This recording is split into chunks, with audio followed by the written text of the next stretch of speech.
नमस्कार दोस्तों। आज आपको सुनाने जा रही हूँ मालती जोशी जी की कहानी शून्य का गणित। तुम चित्रा हो ना? चूड़ियों की दुकान पर पैसे चुकाती उस महिला से मैंने पूछा। क्षण भर तो वह विस्मय से मुझे घूरती रह गई। दूसरे क्षण उसकी आंखों में परिचय का भाव उभरा। आप अदिति दीदी हैं ना? उसने किलक कर कहा और मुझसे लिपट गई। पर क्षणांश ही में उसे जैसे एहसास हो गया कि वह बीच बाजार में खड़ी है। उसने अपने को धीरे से अलग कर लिया और तब मैंने उसे गौर से देखा। अब मुझे खुद पर आश्चर्य हो रहा था कि इस भरी पूरी महिला में मैंने नन्ही चित्रा को कैसे ढूंढ लिया। दीदी, आप तो कहीं बाहर थी ना? उसने पूछा। हाँ, जर्मनी में हूँ। भतीजी की शादी में आई हूँ। मैं भी आजकल दुबई में हूँ। दीदी की शादी के लिए आई हूँ। दीदी मतलब ऋचा ना? मैंने असमंजस में पूछा और फिर तुरंत ही अपने को संभाल लिया। भाई, ऋचा को मेरी मुबारकबाद दे देना। मैं क्यों दूंगी? आप खुद आकर देना। It will be A pleasant surprise for her. चलिए ना, कहीं चलकर बैठते हैं। वहीं मैं आपको कार्ड भी दूंगी। 4-5 कार्ड मैं साथ लेकर ही चलती हूँ। तुम्हारी शॉपिंग हो गई? वह तो यूं ही विंडो शॉपिंग कर रही थी। छिपरा दीदी को लेकर पार्लर गई है। मैंने कहा, तुम अपना भी मेकओवर करवा लेना। तब तक मैं बाजार का चक्कर लगाती हूँ। बाहर से आओ तो अपने शहर का हाट बाजार घूमना अच्छा लगता है। मैं ठीक कह रही हूँ ना? बिल्कुल 16 आने ठीक कह रही हो। तभी तो मैं भी यहाँ धूल फाकने चली आई हूँ। हम लोग एक छोटे से रेस्तरां में आकर बैठ गए। एहसास या मुस्कान, ऐसा ही कुछ नाम था। आजकल यहाँ कितने ईटिंग जॉइंट खुल गए हैं ना? नहीं तो पहले क्वालिटी और इंडियन कॉफ़ी हाउस के अलावा तीसरा नाम ही नहीं था। बैरा जब कॉफ़ी और कटलेट का ऑर्डर लेकर चला गया तो उसने बैग से 2 कार्ड निकाले। दीदी, भैया भाभी के नाम का अलग से दे रही हूँ, उन्हें भी ज़रूर लाइएगा। एक कार्ड हाथ में लेकर मैं उलट पलट कर देख रही थी कि उसने अचानक कहा, आप सोच रही होंगी कि ऋचा दीदी की शादी इतनी लेट क्यों हो रही है। तो बात यह है दीदी कि उन पर हम सबकी जिम्मेदारी जो थी, हम दोनों और माँ बाबूजी, हम दोनों बहनों की शादी हो गई। 3 साल पहले माँ चल बसी। पिछले साल बाबूजी नहीं रहे। अब जाकर दीदी को अपने बारे में सोचने की फुर्सत मिली है। मैं उस बारे में नहीं सोच रही थी चित्रा। यह तो मैंने अंदाज़ा लगा लिया था कि कुछ न कुछ परेशानी तो रही ही होगी। नहीं तो शादी इतनी देर से क्यों होती। मैं तो यह सोच रही थी कि कार्ड तुम दोनों के नाम से क्यों है। किसी के नाम से होना चाहिए था ना? दीदी अपने नाम से छपवाती तो अच्छा थोड़े ही लगता। अब सारी दौड़ धूप हम लोग कर रहे हैं तो हमारा नाम डाल दिया। तुम्हारे एक बड़े भाई हुआ करते थे ना? वे क्या हुए? यह पूछते हुए मेरा स्वर अकारण ही कांप गया। बड़े भैया को आप जानती नहीं हैं क्या? यथा नाम तथा गुण है।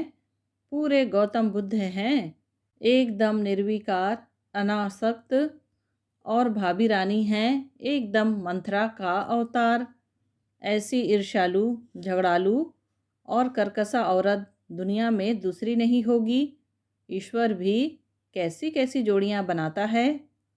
जोड़ी कैसी भी बनती चित्रा, उसका हस्र यही होना था। तुम्हारे भैया ठहरे पढ़ने लिखने वाले आदमी। घर गृहस्थी उनके वश की नहीं थी। वह पढ़ना लिखना भी अब कहाँ रहा दीदी। ऐसे वातावरण में कोई लिख सकता है भला? कहाँ तो हम सोचते थे कि अपने घर में दूसरा प्रेमचंद पैदा हुआ है। इस औरत ने सब मिट्टी कर दिया और मज़े की बात यह है कि ऋचा दीदी की सारी सहानुभूति भाभी के लिए ही है। कहती है, कोई भी लड़की ढेर सारे सपने लेकर ससुराल आती है, यहाँ आकर पता चले कि पति एकदम ओघड़ किस्म का है और घर में 3 अनब्याही ननंदे, एक पढ़ने वाला देवर और बूढ़े सास ससुर भी हैं, तो कोई भी लड़की बौखला जाएगी। अब बताइए, हमने कोई बात छिपाई थी? उनके पिताजी, चाचा, ताऊ आकर 10 बार घर देख गए थे। तुमने अभी पढ़ने वाले देवर की बात की तो याद आया, सोहम आजकल कहाँ है? वो तो सबसे पहले मैदान छोड़कर भाग खड़े हुए। इंटर्नशिप पूरी होते ही बोले, इस नरक में मैं अब एक पल भी नहीं रह सकता। एक बार जो गए तो पलट कर नहीं देखा। लड़ाई भाभी से थी और सजा भुगती माँ ने। बेटे से मिलने की आस लिए लिए ही इस संसार से चली गई। सोहम भैया के जाने के बाद तो वह नरक हमारे लिए घोर नरक बन गया।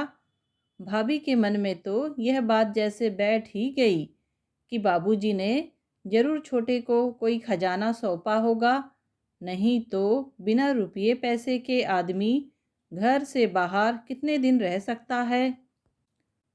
यह तो अच्छा हुआ कि उन्हीं दिनों दीदी को कैंपस में क्वार्टर अलॉट हो गया और दीदी हम सबको वहाँ से निकाल लाई।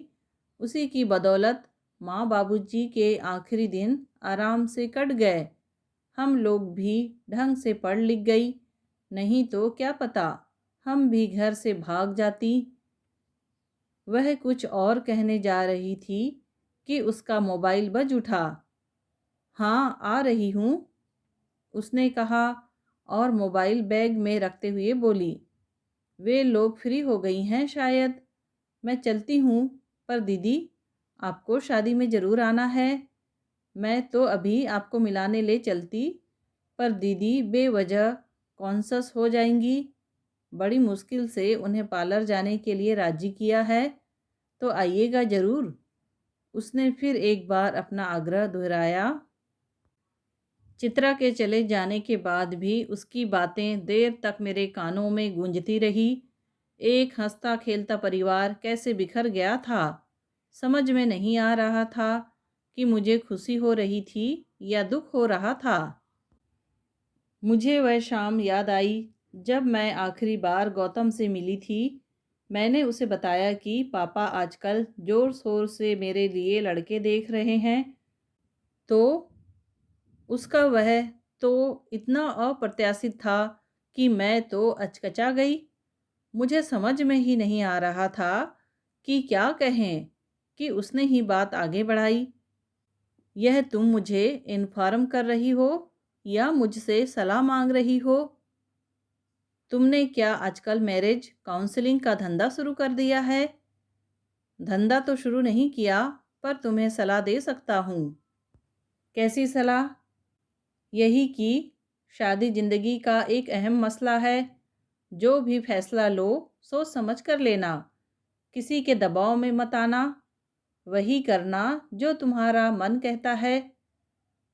अपनी बड़ी बड़ी आंखें उसके चेहरे पर गड़ाकर मैंने कहा, मेरा मन क्या कहता है, क्या यह भी मुझे बताना पड़ेगा? वह सक पका गया, फिर डूबती सी आवाज़ में बोला, तुम्हारे मन की बात तो बाद में सोचूंगा, पहले अपने मन की बात तो पता कर लूं। कब तक पता करोगे? कह नहीं सकता। मुझे लगता है कि मैं शादी ब्याह घर गृहस्थी जैसी चीज़ों के लिए बना ही नहीं हूँ। शादी कर भी लूँगा तो वह निभेगी नहीं। हम दोनों के बीच से जो नाजुक सा सुंदर रिश्ता है वह भी चूर चूर हो जाएगा। इसके बाद पापा मेरे लिए जो पहला रिश्ता लाए मैंने वहीं हाँ कर दी। मेरी शादी को कोई 6-8 महीने बीते होंगे। वीज़ा की प्रतीक्षा में मैं कभी ससुराल कभी पीहर को आबाद कर रही थी। उन दिनों मैं मम्मी के यहाँ थी कि गौतम की शादी का कार्ड मिला। दरअसल 2 कार्ड आए थे। मेरे नाम से अलग आया था। मम्मी ने उन लोगों की समझदारी की तारीफ भी की थी, क्योंकि अब मेरा वजूद अलग हो गया था। कार्ड खोलने के बाद मैंने भी उसकी समझदारी की दाद दी थी। वो तो अच्छा हुआ, वो कार्ड मेरे ही हाथ आया। किसी और ने पढ़ा होता तो अनर्थ हो जाता। कार्ड में एक फुटनोट था। अदिति, तुम्हारी शादी के बाद ही एहसास हुआ कि तुम मेरे लिए कितनी ज़रूरी थी। मेरी ज़िंदगी का एक अहम हिस्सा थी तुम। तुम्हारे जाने के बाद जीवन में एक शून्य सा भर गया है। यह शादी उसी खाली जगह को भरने की कोशिश भर है। उस समय यह सब पढ़कर इतना गुस्सा आया था कि मैंने कार्ड के टुकड़े टुकड़े करके डस्टबिन में डाल दिए थे। शादी में जाने का तो खैर सवाल ही नहीं उठता था, लेकिन इस समय वह सब याद करके गौतम पर तरस ही आ रहा था। इच्छा हो रही थी कि उससे जाकर पूछूं कि गौतम, तुमने ये क्या किया? अपने जीवन का शून्य भरने के लिए तुम एक जीती जाती हांड मास की औरत ले आए। अब अगर वह चौबीसों घंटे घर में महाभारत मचा रही है तो क्या गलत करती है? अपना फ्रस्ट्रेशन वह कहीं तो उतारेगी। गौतम, बचपन में क्या कभी तुमने रिक्त स्थान भरने के प्रश्न हल नहीं किए? इतना तो तुम्हें पता होगा कि खाली जगह में कोई भी शब्द ठूसने से काम नहीं चलता।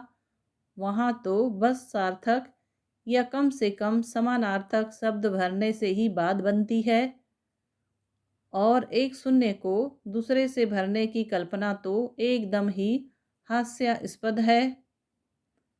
दोस्तों, कहानी सुनने के लिए आपका धन्यवाद। कहानी पसंद आई हो तो प्लीज़ लाइक, शेयर और सब्सक्राइब ज़रूर कीजिए।